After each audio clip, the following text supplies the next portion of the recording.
Hey mama, sorry for the absence. To answer your question, yes, I'm still cute. Thank you so much for asking. I finally took the Duolingo 155 period.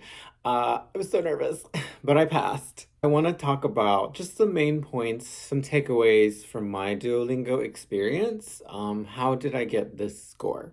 I mean, besides the whole native speaker thing. I want to talk about one, how to make sure your test gets certified.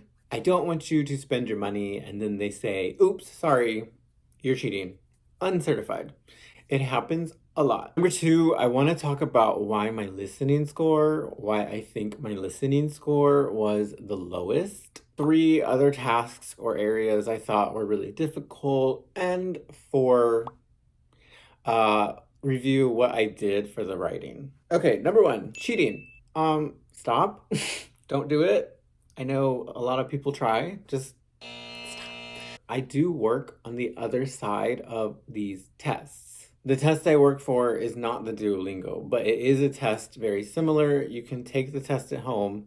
It helps people get into universities in other countries. There are people who literally their only job is to look at the recording of somebody's test and decide, is this person cheating or are they not cheating? That's it. That's all they do. Which means I know how many tests are uncertified. A lot. Like a lot of people try to cheat on these tests. They try to use the translators and be sneaky about it. They try to plagiarize and copy and paste from the internet. They try to open ChatGPT in a sneaky hidden browser or use their phone or their second phone or their third phone. We know. We know what you're doing. If Duolingo sees somebody doing one of these things, uncertified. Thank you for the $60.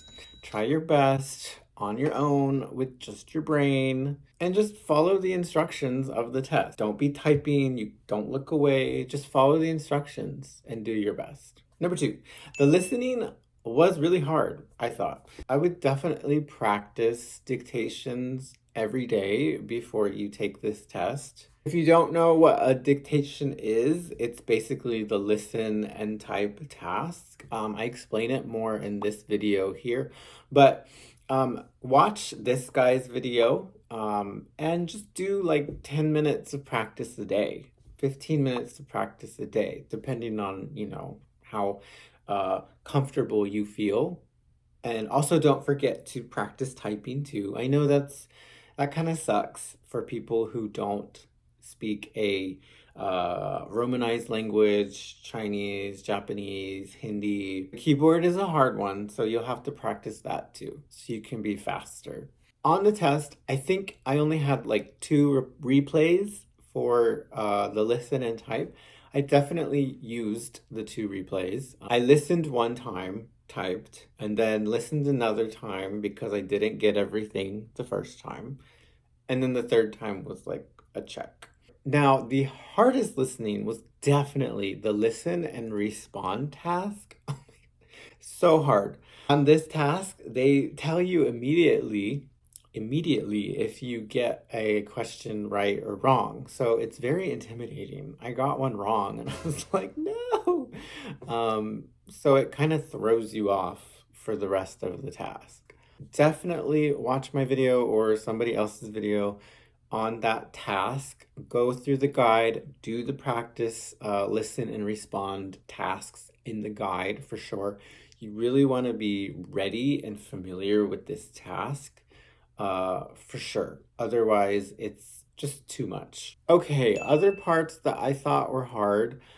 Well, I didn't think the reading, not answering my question. I didn't think the readings were very hard, to be honest. They're kind of like reading, sequencing, vocabulary. Those are okay. The very first task on the test I thought was hard because it was so fast and so immediate. This was the, I forgot what it's called, but you have to choose Is this a real English word or is it not a real English word? I think I missed a couple on this one because I just wasn't fast enough. Like, it was literally like a game.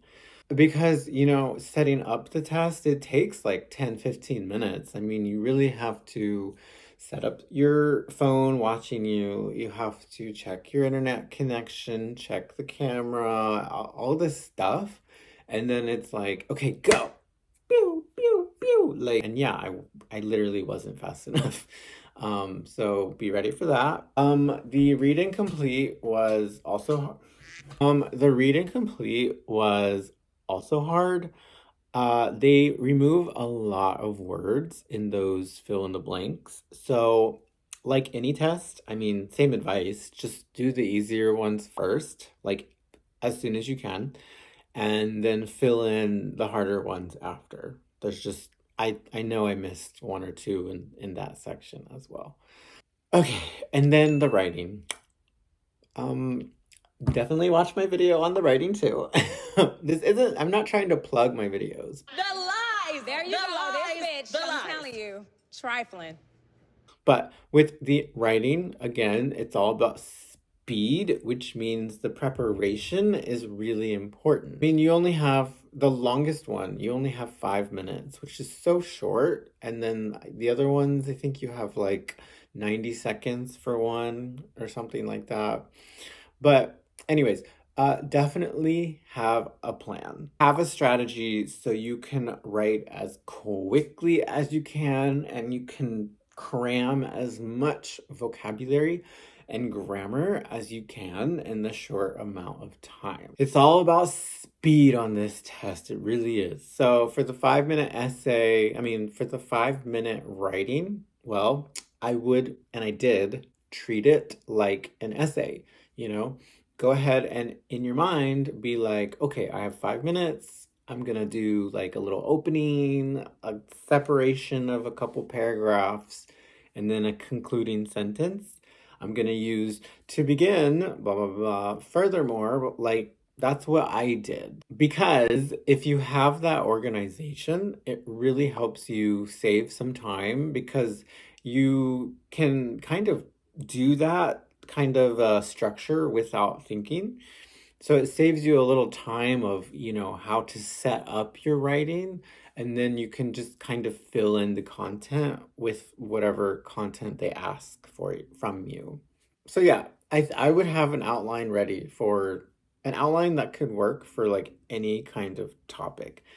And again, I know on tests, I think a lot of teachers teach not to prepare like a template or something, but I definitely would for this test. Just simply for the time restriction. Yeah, and then in my writing video, I talk about how important it is that you know how they score your writing. I still stand by that. It's still just as important.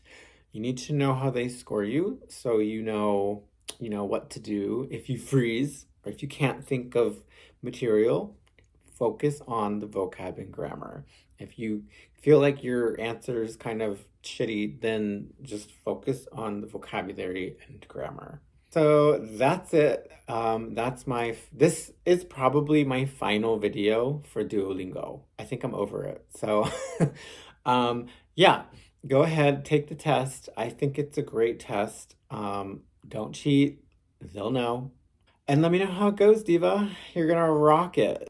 I don't really know where my YouTube channel in 2025 is going. I'm teaching at a university now. I'm like so busy. I'm also doing testing work. I've actually picked up more of that too. So I'm around. I'm never giving up my YouTube channel. I love my channel. But yeah, if you want a video on something, just let me know. Now, on to the year of the snake, 2025. I am a Scorpio, so I do know a little something about being poisonous. Good luck to everybody. Bye.